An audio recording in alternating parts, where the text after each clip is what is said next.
Good morning, students. Today we will discuss about the entirely new topic that is solenoid. किसके बारे में study करेंगे हम लोग?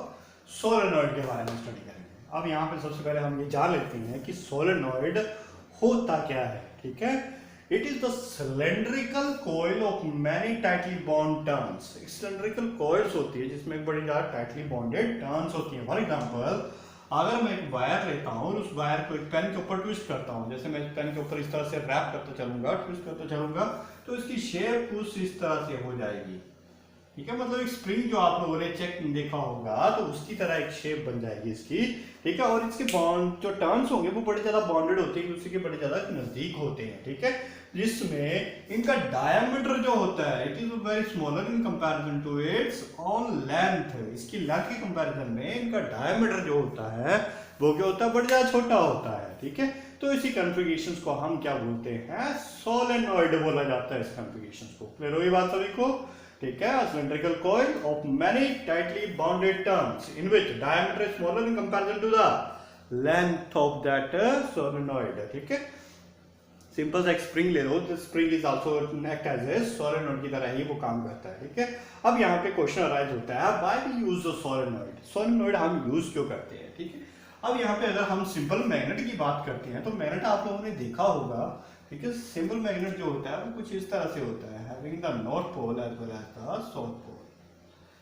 ठीक है, अब यहाँ पे आपने अगर चेक किया होगा तो यहाँ से नॉर्थ पोल से magnetic line of forces start होती हैं और कहाँ पे एंड होती है, इसमें साउथ में इसका एंड हो जाता है। इस तरह से ये नॉर्मल मैग्नेट जो काम करता है। ठीक है, अब होता क्या है इसका, इसमें प्रॉब्लम क्या आ रही है, देखो ये हमारे पास अगर नॉर्मल मैग्नेट है तो यहाँ पे लाइन जो यहाँ से इस तरह से डाइवर्ज होकर के यहाँ पे जा रही है, इसके एंड में पहुंच रही है। ठीक है, ये जो डाइवर्जिंग होती है यहाँ से जो मैग्नेटिक लाइंस ऑफ फोर्सेस बाहर की तरफ निकल रही है, यहाँ से जो बाहर की तरफ निकल रही है वो सारी मैग्नेटिक लाइंस ऑफ फोर्सेस जो होती है वो डाइवर्ज हो जाती है। ठीक है, वो इतनी ज्यादा स्ट्रॉन्ग मैग्नेटिक फील्ड को प्रोड्यूस नहीं कर पाती है due to the divergence of the magnetic lines of forces. ठीक है, तो हमें क्या करना है, एक स्ट्रॉन्ग मैग्नेटिक फील्ड प्रोड्यूस करनी है, तो उसके लिए हम किसका यूज करते हैं, सोलेनॉइड का। ठीक है, तो इसमें क्या था, one kind of the device that produce the strong magnetic field. किसके लिए यूज किया जाता है, to produce the strong magnetic field के लिए यूज किया जाता है। ठीक है, अब देखो स्ट्रॉन्ग मैग्नेटिक फील्ड प्रोड्यूस कैसे होगी। अब जैसा कि आप लोगों ने इससे पहले पढ़ा हुआ है कि एक छोटे से रिंग की वजह से जो मैग्नेटिक फील्ड प्रोड्यूस होती है वो कैसे होती है। ठीक है, मान लो ये मेरे पास एक छोटा सा रिंग है, ठीक है, जिसमें करंट फ्लो कर रहा है कितना I। करंट की डायरेक्शन को थोड़ा मैंने इस तरीके से रखा है, फॉर एग्जांपल दिस वन। ये आपके पास रिंग है, ठीक है, यहाँ पे एक सर्कल फॉर्म है, इसको मैंने इस तरीके से रखा हुआ है। ठीक है, अब करंट जो फ्लो कर रहा है इस डायरेक्शन में फ्लो कर रहा है, तो according to the Fleming left hand right hand rule क्या बोला जाता है कि करंट के डायरेक्शन में थंब को रखो और फिंगर्स जो पॉइंट करेंगे वो किसको बताएंगे, मैग्नेटिक फील्ड की डायरेक्शन को बताएंगे। ठीक है, अब यहाँ पे देखो करंट जो इस तरीके से फ्लो हो रहा है, तो यहाँ से करंट की डायरेक्शन में मैंने थंब को पॉइंट कर दिया, ये करंट की डायरेक्शन में थंब को पॉइंट कर दिया और फिंगर्स इस तरीके से इसके अंदर से क्रॉस होकर के बाहर निकलेंगे। तो क्या हो रहा है, ये जो मेरे को डायरेक्शन बताएंगी ये कौन सी डायरेक्शन को रिप्रेजेंट करेगी, नॉर्थ डायरेक्शन को रिप्रेजेंट करेगी। यहाँ की मैग्नेटिक फील्ड जो बाहर की तरफ निकल रही है, फिंगर्स जो बाहर की तरफ निकलेगी वो कौन सी डायरेक्शन को रिप्रेजेंट करेगी, नॉर्थ को। यानी कि यहाँ से सामने वाला फेस इस तरीके से ये निकलती हुई नजर आएंगे आपको। ठीक है, इस तरीके से नजर आएंगी, तो ये सामने वाला फेस जो बनेगा नॉर्थ पोल, इससे बैकवर्ड वाला फेस जो बनेगा that is the south pole का रिप्रेजेंट करेगा। इसके बारे में हम आगे डिटेल में पढ़ेंगे। ठीक है, अब देखो जब मैं इन्हीं नंबर ऑफ रिंग्स को इकट्ठा करके रख लेता हूं, एक और रिंग मैंने यहाँ पे ले लिया, ये एक और रिंग मैंने यहाँ पे रख लिया, एक और रिंग मैंने यहाँ पे रख लिया। अब देखो ये जो लाइंस जा रही थी, जो यहाँ से नॉर्थ से साउथ की तरफ ही निकल रही थी, तो ये लाइंस अब पैरेलल होना स्टार्ट हो जाएंगी। ठीक है, स्ट्रेट लाइन को फॉलो करें, क्योंकि इसके अंदर जो मैग्नेटिक लाइन ऑफ फोर्सेस है वो स्ट्रेट हो जाएंगी। अब ये सारी की सारी लाइंस जो इसके अंदर है वो स्ट्रेट हो जाएंगी। ठीक है, यानी कि एक हम ऐसा कॉम्बिनेशन बनाएंगे इन छोटे छोटे रिंग्स का मिला करके, जिसकी वजह से क्या होगा, ये जो इसके अंदर जो मैग्नेटिक लाइंस ऑफ फोर्सेस निकल के जा रही थी, मैग्नेटिक लाइन फोर्सेस जो बाहर निकल रही रिंग की वजह से, वो सारी की सारी मैग्नेटिक लाइंस ऑफ फोर्सेस की हो जाएंगी, पैरेलल बन जाएंगी। ठीक है। अब ये सारी की सारी लाइन्स जो वो पैरेलल बन जाएंगी, तो आप लोगों ने ऑलरेडी पढ़ के रखा हुआ है कि जितनी ज्यादा डेंसिटी होगी मेरिडियन लाइन्स ऑफ फोर्सेस की, that will represent the strong magnetic field. किसको रिप्रेजेंट करता है? स्ट्रॉन्ग मैग्नेटिक फील्ड को रिप्रेजेंट करता है, ठीक है। और अगर जितनी ज्यादा दूर होंगे ये, तो ये क्या करेगा? वीक मैग्नेटिक फील्ड को रिप्रेजेंट करेगा, मैग्नेटिक फील्ड को रिप्रेजेंट करता है, ठीक है। So this one is the contributions of the solenoid. इसी को हम क्या बोलते हैं? सोलेनॉइड बोला जाता है। तो यहाँ पे मैंने एक कंस्ट्रक्शन बनाई है, देखो सोलेनॉइड की। यहाँ पे मैंने एक वायर को बॉन्डेड अप किया हुआ है इस तरीके से सर्कल के फॉर्म में, और यहाँ से करंट आई फ्लो कर रहा है। जैसे ही आप लोगों को पता है कि करंट आई फ्लो करेगा तो उसमें क्या होगा? मैग्नेटिक फील्ड इफेक्ट प्रोड्यूस होगा। अब ये मैग्नेटिक फील्ड, जैसे मैंने यहाँ पे बताया कि एक सर्कल की वजह में मैग्नेटिक फील्ड इस तरफ चलेगी, तो ये नॉर्थ को रिप्रेजेंट करेगा और ये पीछे वाला साउथ को रिप्रेजेंट करेगा। तो इसके साथ में मैंने एक और लगा दिया, एक सर्कल ये बना, इसके साथ एक सर्कल और, इसके साथ एक सर्कल और। तो इन्होंने क्या किया? जितनी भी मैग्नेटिक लाइन्स ऑफ फोर्सेस थी उन सभी को पैरेलल कर दिया। क्या कर दिया? इन सभी को पैरेलल कर दिया, ठीक है। तो यहाँ पे क्या हुआ? जितनी मैग्नेटिक लाइन्स ऑफ फोर्सेस जो है वो सारी की सारी पैरेलल होगी और एकदम से कंडेंस हो गई। डेंस का मतलब बड़ी ज्यादा क्लोज होगी एक दूसरे से। तो इसकी वजह से क्या हुआ? It will form a strong magnetic field. ये क्या प्रोड्यूस करेगी? एक स्ट्रॉन्ग मैग्नेटिक फील्ड प्रोड्यूस करेगी। क्लियर होगी बात सभी को ये? ठीक है। तो सोलेनॉइड क्या होता है? एक सिलिंड्रिकल कॉइल होती है जिसमें डायमीटर जो स्मॉल होता है in comparison to the length, and it is the one kind of the device, ठीक है, which produce the strong magnetic field को प्रोड्यूस करता है। और एक सर्कल की अगर मैग्नेटिक फील्ड अगर आपको समझ आ जाती है, तो इस सर्कल को अगर हम रखते चलेंगे, ठीक है, तो उसकी वजह से क्या होगा? एक स्ट्रॉन्ग मैग्नेटिक फील्ड जो एक कॉन्फ़िगरेशन बनेगी, तो उसी को हम क्या बोलते हैं? सोलेनॉइड बोला जाता है इस कॉन्फ़िगरेशन को। Okay, after understanding this solenoid, अब हम लोगों को क्या फाइंड आउट करना है? The magnetic field due to the current carrying solenoid, ठीक है। ये डॉट और क्रॉस रिप्रेजेंट कर रहे हैं कि जो वायर है, ठीक है, वायर तो यहाँ से बाहर की तरफ आ रही है और क्रॉस का मतलब वायर जो अंदर की तरफ जा रही है, ठीक है। जैसे मान लीजिए मेरे पास एक आर्मेचर कॉइल है, यहाँ पे है, तो यहाँ से ये जो आपके पास वायर है वो बाहर की तरफ आ रही है और यहाँ से अंदर की तरफ जा रही है, ठीक है। ये बाहर की तरफ आती हुई नजर आएगी और ये अंदर की तरफ जाती हुई नजर आ रही है, ठीक है। तो ये इस चीज को रिप्रेजेंट करता है डॉट और क्रॉस जो हम पे लिखा हुआ हमने, ठीक है। हम लोगों ने क्या करना है? एम्पियर का लॉ यूज करके इसकी मैग्नेटिक फील्ड को कैलकुलेट करना है कि what should be the magnetic field produced by this solenoid. ये जो सोलेनॉइड है ये कितनी मैग्नेटिक फील्ड को प्रोड्यूस करेगा? तो जैसा कि हम लोगों ने एम्पियर के लॉ में पढ़ा हुआ है कि वो ये करता है कि एम्पियरल लूप कंसीडर कर लेता है, तो उसी तरीके से हम क्या करते हैं कि एम्पियरल लूप, क्लोज लूप कंसीडर कर लेंगे, इनसाइड एंड आउटसाइड दिस, यहाँ पे कंसीडर कर लेते हैं इस तरीके से।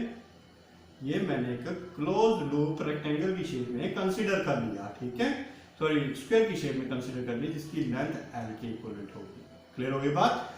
ए से बी तक, बी से सी तक और सी से डी तक हमने कंसीडर कर लिया, एक एम्पियरल लूप कंसीडर किया, ठीक है। ये जो क्या है इसको क्या बोला जाएगा?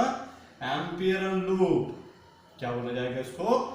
एम्पियरल लूप है ये हमारे पास जो कि हमने कंसीडर किया हुआ। Then according to the Ampere's law, Ampere law में क्या बोला हुआ था? Integration of B dot D L will be equal to the mu naught times the current flowing in that conductor, ठीक है। अब यहाँ पे देखो हमारे पास ओवर ए क्लोज्ड लेंथ अब किस फॉर्म में है? स्क्वायर की फॉर्म में है। तो चार तरह की लेंथ हमारे पास बन रही है। लेंथ कितनी बन रही है? चार तरह की। कैसे? ए से लेके बी तक, then B to C, then C to D, then D to A.